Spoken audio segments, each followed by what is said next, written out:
One of the biggest questions that I run into in canning is, why didn't my jar seal?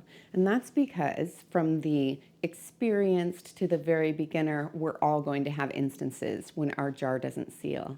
Now, there are actually a number of different issues that can occur, and I'm going to go over the entire list of them. So I'll try to go pretty quickly so that you don't get bored and you can see maybe which one that you had issues with. For starters, you want to consider your jar. On the rim, if the rim has been dirty, either before you were using it or when you filled it, maybe some jam got on the edge or some oil, then that'll make it so that it doesn't actually seal. What you want to make sure that you do is you use a clean, damp cloth to wipe off the rim. If I'm using meat or anything with grease in it, then I like to dip it in just a little bit of vinegar and use that vinegar to help cut the grease, because if there's a little bit of oil on there, then it's going to make it so that that doesn't seal at all. Sometimes people use non-standard canning jars and they can have a little bit thinner rim that doesn't provide as much contact area for the lid, and that can make it so that it doesn't seal. Along with that, sometimes there'll be chips or cracks in the edge, and you can usually feel that. So if you run your finger along it, you know if there's an issue, and if there is, then that can cause trouble too. Using old or defective lids can be another issue. If the sealing compound is too old, then it won't have enough squish to it in order to stick to the jar. That's a technical term, squish, right? Now, I also know that some people reuse lids. If I'm honest, I have done that too. But what you have to do is you have to make sure that there's no signs of rust on the top and that there's no big dent in that sealing compound, because otherwise that can make it so that it doesn't seal. The other issue with using the older lids is that sometimes it will seal, but it will actually be a much weaker seal. So if I'm going to reuse lids, I make sure that it's something that wasn't very hard to can, and that if it did break a seal, that I'm not going to be that upset about it. There are actually companies out there that sell reusable lids like this Tatler lid, and that makes it so that you can reuse them multiple times. They just have the top and then the little gasket, and it works wonderfully. Another issue can be using cheap lids. If you look at this one, it's almost like that sealing compound was just painted on. It is not very thick at all, whereas this one is a superb canning lid, which is actually my favorite, and it has a nice squishy sealing compound. It does a really good job adhering to the lids. In fact, it seals for up to 36 months. Most of them only give you 18 months, so that's pretty good. I have a link as well as a coupon code in my description below if you want to try those. Another issue can be that people are boiling their lids. This used to be required, but the sealing compound is different than it used to be. So now if you boil your lids, it can actually make it so that it doesn't seal as well. Having issues with your headspace can also be a problem. Headspace is the space from the top of the food to the top of the jar. Now, what you're trying to create here is a vacuum so that it will suck the lid down and create that seal along that sealing compound that's on the edge of the lid. If your jar is filled too high, when the food expands, when it's warm, it will actually spill some out over the edge, which will create some of the food on the rim and can get in the way of that seal. Alternatively, if your jar is not filled enough, your food will expand, but not enough to get enough of that air out to create that partial vacuum that you need to suck the lid down when it cools. Each type of food that you're working with needs a slightly different headspace because it expands at different rates. So it's really important that you follow the recipe with that. You can use a measuring device or the thread on the side of the jar. If you get to the point where it's got the beginning of that one and the beginning of that one, then you can say, okay, the top piece, that's 1/4. The next one, that's 1/2.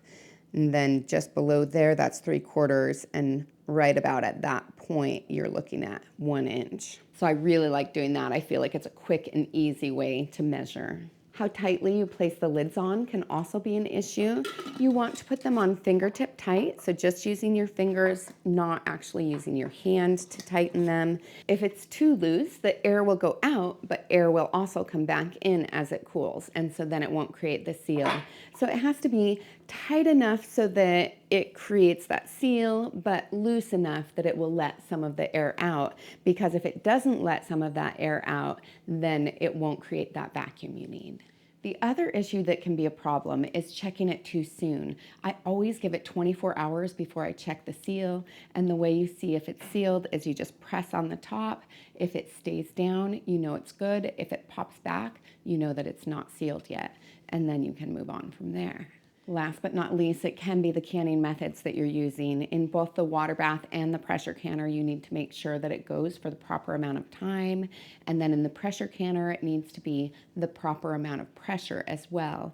Now, these also need to be adjusted according to your elevation. For water bath canning, you need to adjust that time. For pressure canning, it's the pressure that needs to be adjusted. If you have any questions about that, I have an entire video devoted to altitude adjustment. In addition to that, you need to make sure that this continues to boil the whole time. If it drops below a boil, then you need to get it back to a boil, restart the timer. Pressure canner, same thing, but with the pressure. Now, sometimes there can be an issue with it going up in pressure too fast or too high. My husband actually canned this chicken for us, and he got distracted. It went much higher than it should have gone. He dropped it down. It went back up again, down, up. Not really the best way to can. And the result was that his liquid level was actually way down here. Now, it's still safe to eat because this one's sealed. Not all of them did, because when it siphoned all of that liquid out of the jars, it actually made it so that some of the grease from the chicken got on the edge, and so those didn't seal. This one did seal, but what you want to do is use those ones first, because odds are it's a weaker seal. It's also important that you have the correct amount of water in each one. In the boiling water bath, you want it to be 1 to 2 inches above the jar, whereas in the pressure canner, you only want it to be 2 to 3 inches up on the jar, which is usually about 3 quarts worth for the standard size. After steam begins to vent out of the pressure canner, you need to allow it to exhaust for about 10 minutes before applying your weight. It's at that point that the pressure will begin to build, and you need that to create that negative pressure environment on the inside that makes it so that it pressure cans properly. The other thing that some people will miss is that at the end, you don't want the jars to cool down too quickly. So when your timer goes off, you remove the lid and turn off the heat and allow it to sit for 5 minutes. For the pressure canner, you'll remove it from the heat, allow the pressure to come down to 0, and then remove the weight and take off the lid, and then allow the jars to sit in there for an additional 10 minutes cooling down. If you don't, when you remove the jars and place them in the room environment, odds are that they're going to leak. Not all of them will, but if they do and you get that liquid loss, a lot of times you'll get that food stuff on the rim, and that can block it from sealing like we discussed earlier. I actually have a jar of my guava syrup that didn't seal. I used some of my older, cheaper lids, and so I'm pretty sure that that's why. Now, I have a couple different options at this point. I can take my syrup, place it back in a pan, reheat it, and reprocess it entirely. Or I can put it in the refrigerator, use it right away.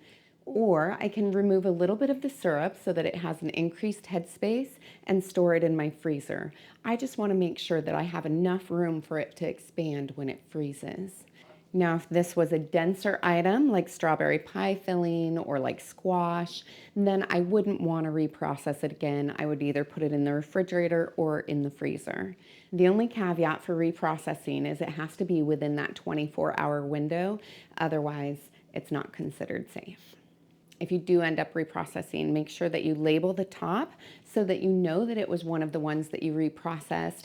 Oftentimes, that additional time in the pressure canner or in the water bath will make it so that the texture is much softer, so not necessarily as enjoyable. I have to admit that for me, usually what I do is I just put it in the refrigerator and I come up with some ways to use it in the next couple of days. Works out pretty well, honestly. The best way to store your jars so that you don't have trouble losing your seal later is to actually remove the ring, because if you leave the ring on, it can allow it to break seal and then reform a seal. You want to, if it breaks a seal, you want to know that that happened, because that could allow bacteria to get inside. So you remove the ring, Wash off the outside with hot soapy water, store it in a cool, dry, dark location. You want it to stay a pretty steady temperature, usually somewhere in between 50 and 70.